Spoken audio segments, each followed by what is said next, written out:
Jesus. Se quiser chegar a cadeira um pouco para frente, para melhor. Meus queridos, graça e paz. Amém? Para nós é uma alegria muito grande estar aqui na casa dessa família abençoada por Deus. E eu quero, antes de começar, dizer para o irmão Elenildo e irmã Ana, creio que eles estão ao alcance aqui da minha voz, dizer que no passado existia um homem chamado Obed-Edom. E Obed-Edom recebeu na casa dele a Arca da Aliança, a Arca do Concerto. E só pelo fato dele ter guardado a Arca da Aliança na casa dele, Deus o abençoou rica e abundantemente. Deus multiplicou tudo na vida daquele homem. E o irmão Elenildo e a irmã Ana abriram a porta da casa para receber uma partícula da igreja, está recebendo a aliança de Deus. Glória a Deus! Amém? Então o Senhor vai abençoar abundantemente. Queridos, eu quero trazer uma palavra para nossa meditação sobre a Páscoa. Sabemos que hoje é o domingo de Páscoa. Hoje era um dia que nós estaríamos na ceia do Senhor. Então, no livro de Êxodo, no capítulo 12, no versículo de número 11, Êxodo, capítulo 12, versículo 11, nós vamos ter aqui uma palavra concernente à Páscoa, e eu vou mostrar para você, através da palavra de Deus, o que significa a Páscoa, o que é a Páscoa, o que foi a Páscoa no passado, o que ela é realmente para nós no presente. Êxodo 12, versículo 11, vai nos dizer assim: assim, pois, o comereis, os vossos lombos cingidos, os vossos sapatos nos pés e o vosso cajado na mão, e o comereis apressadamente. Esta é a Páscoa do Senhor.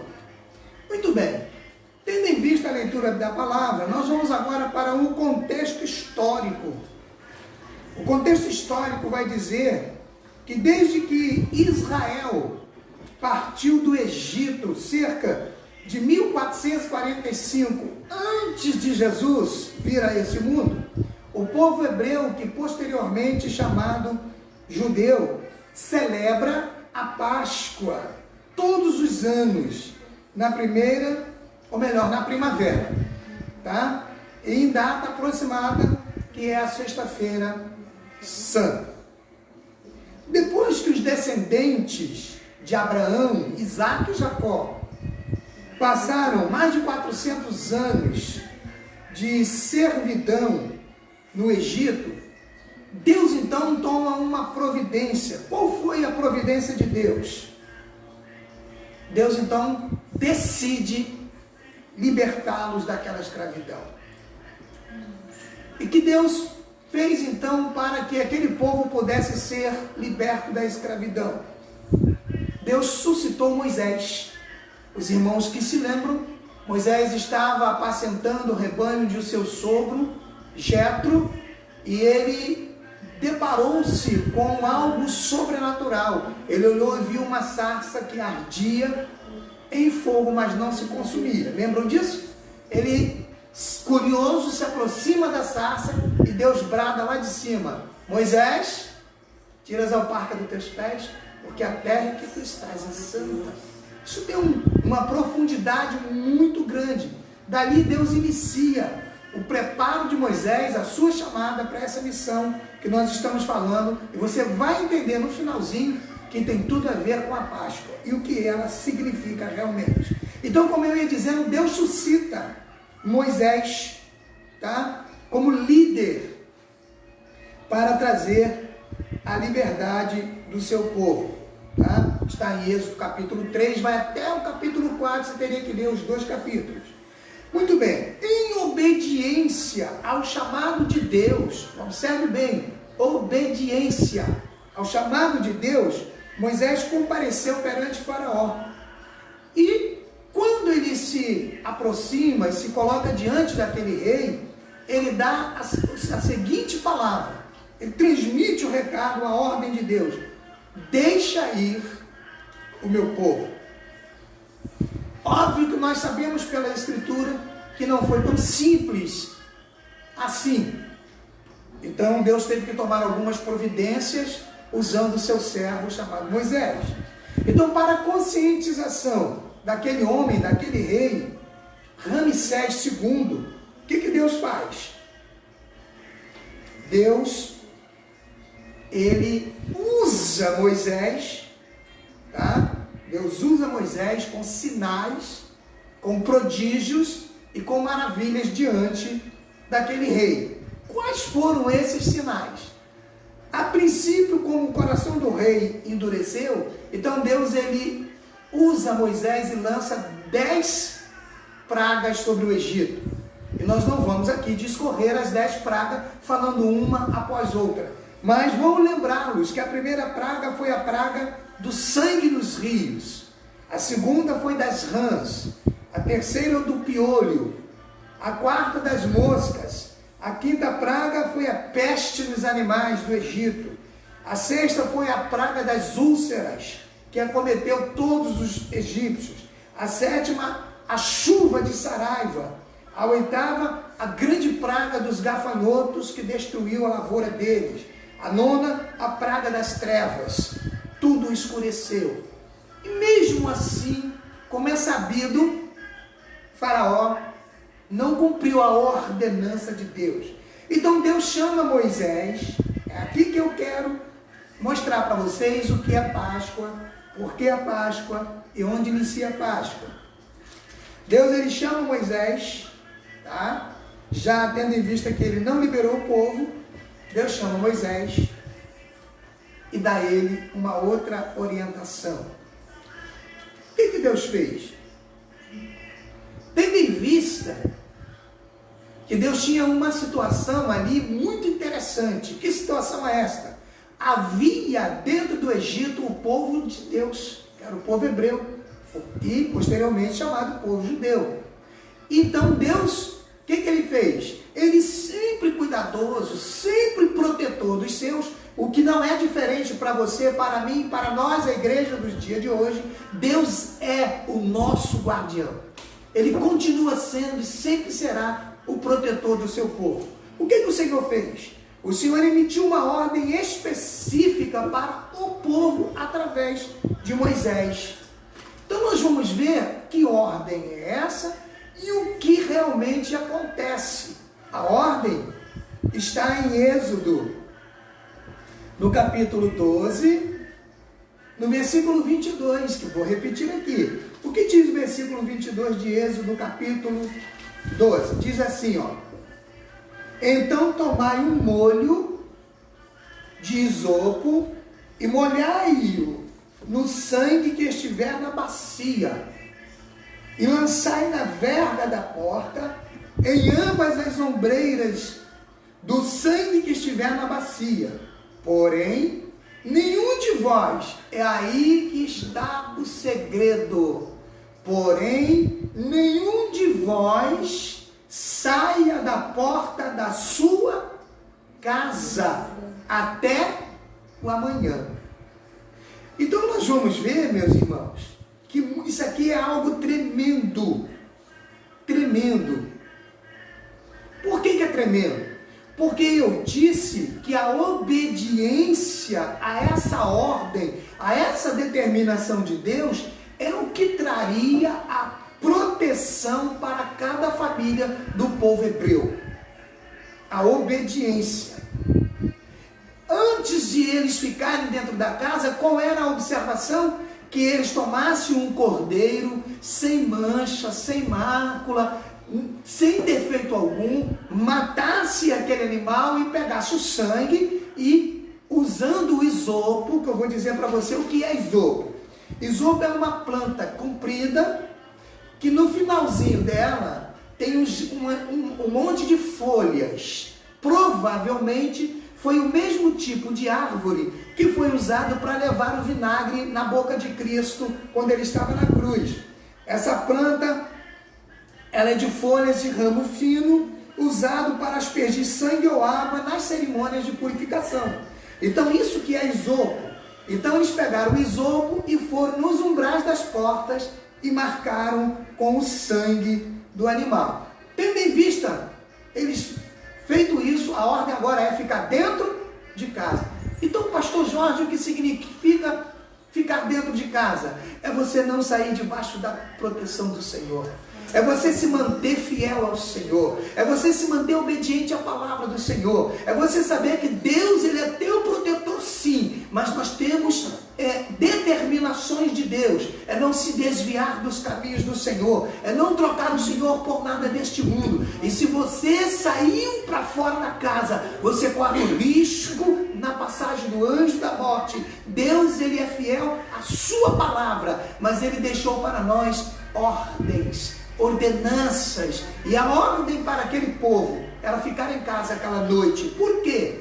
Porque à meia-noite, versículo 23 de Êxodo 12, porque à meia-noite, olha só, porque o Senhor passará para ferir os egípcios, porém, quando vir o sangue na verga da porta, em ambas as ombreiras, o Senhor passará por aquela porta e não deixará o destruidor entrar em vossas casas para vos ferir.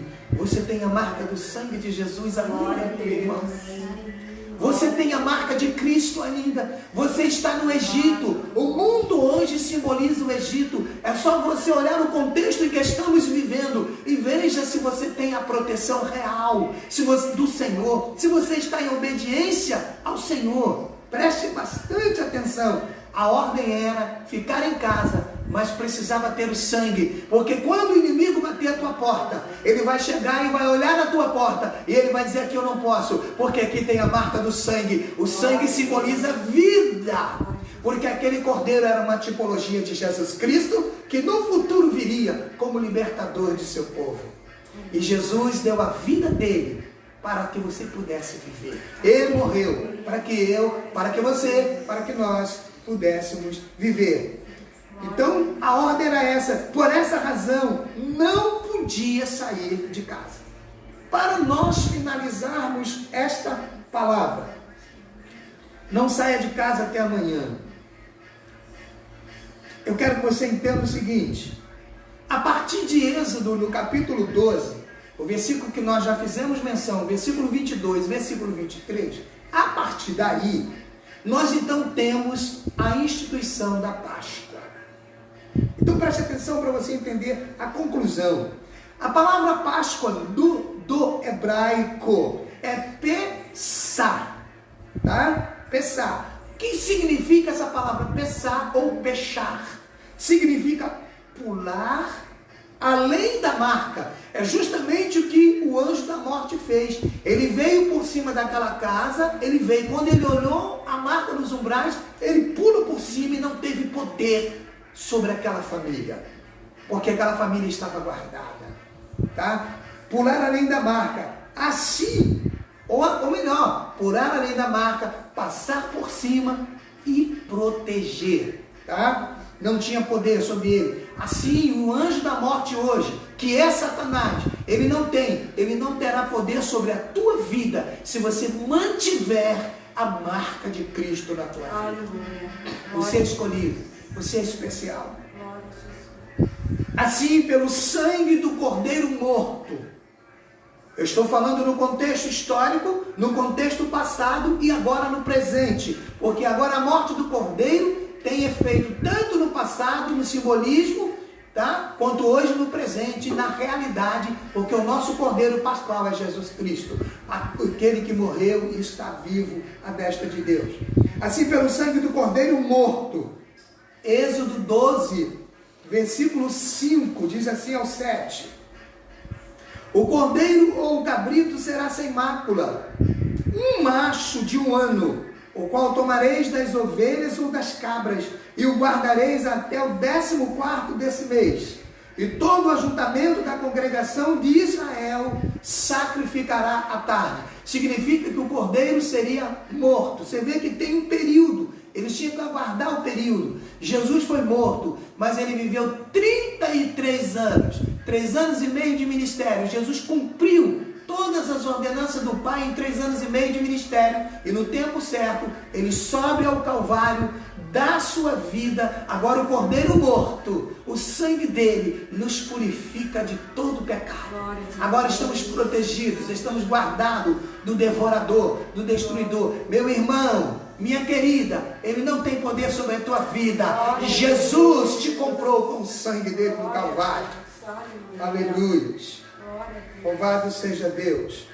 Assim os israelitas foram protegidos da condenação da morte executada contra todos os primogênitos egípcios.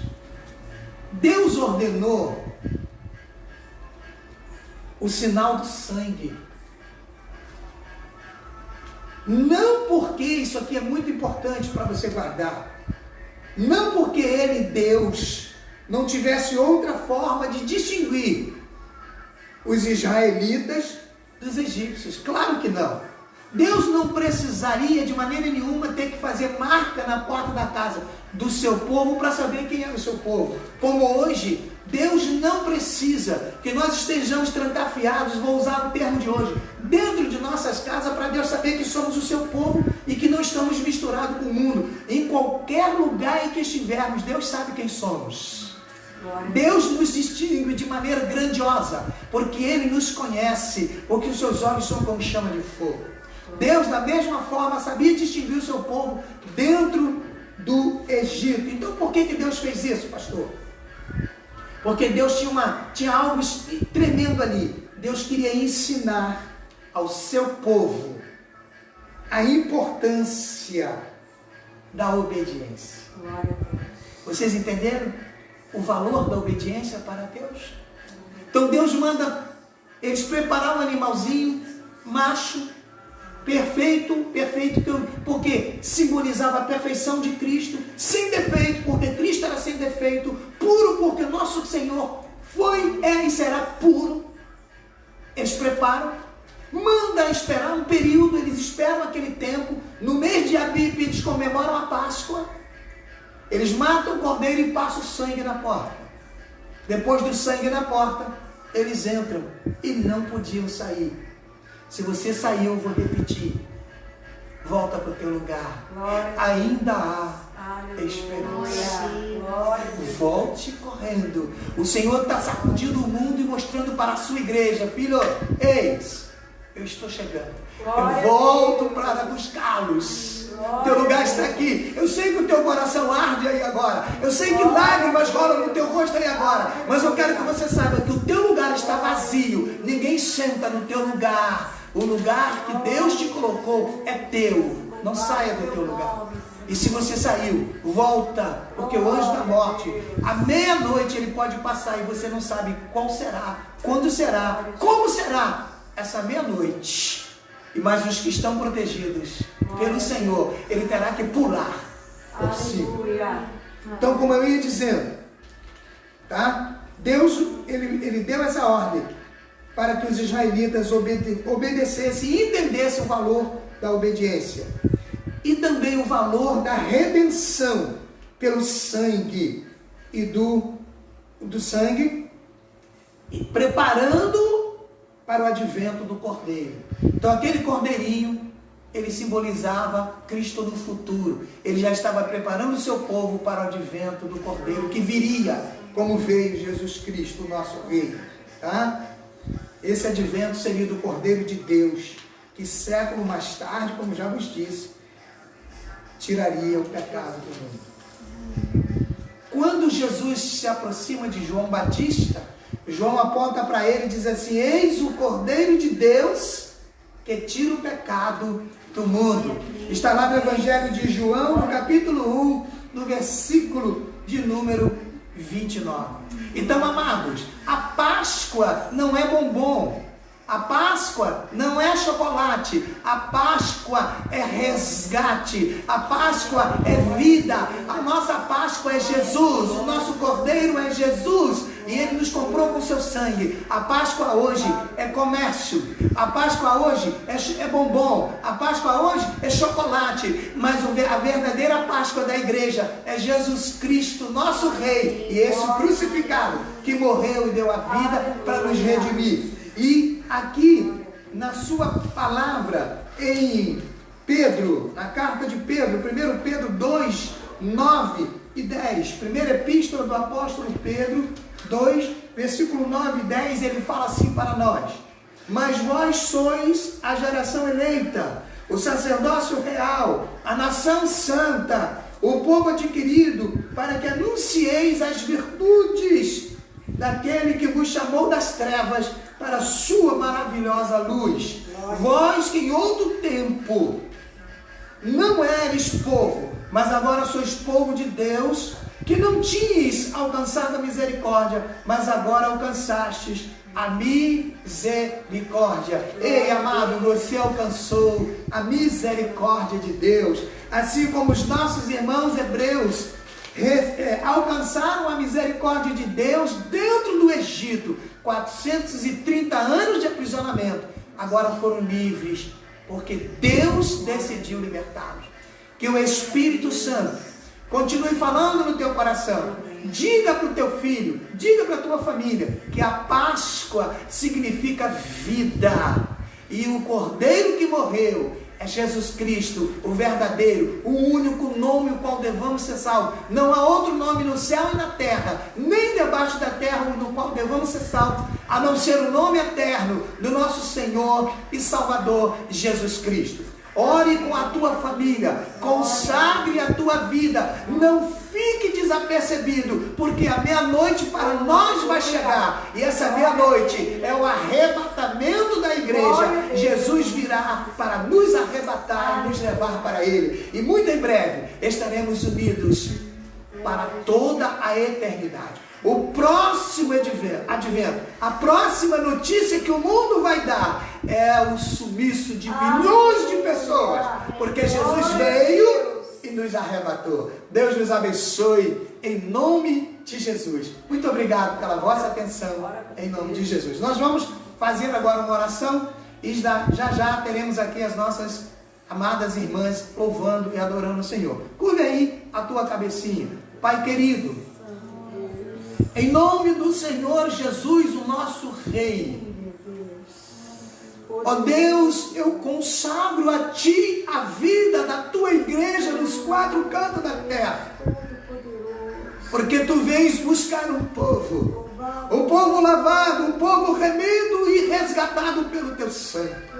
Sabemos que a ira do nosso Deus está acesa contra esta humanidade pecaminosa. O mundo está em crise, mas a igreja está em Cristo. Ela está guardada pelo poder de Jesus Cristo.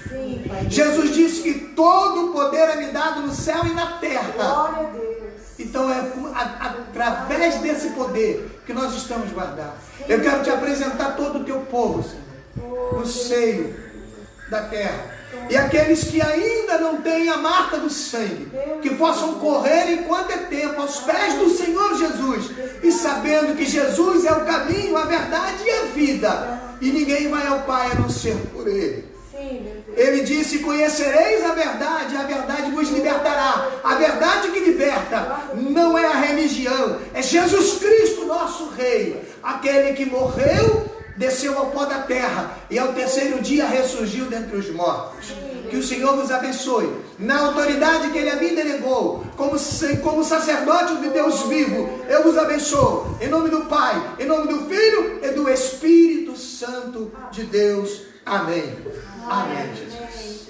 Amém. Agora nossas meninas vão adorar ao Senhor. Amém. Glória a Deus. Nós vamos declarar: tetelestai, está consumado, o preço foi pago. Aleluia. Glória a Deus. Glória a Jesus. Aleluia. Aleluia. Bendito seja Deus. Glória a Deus.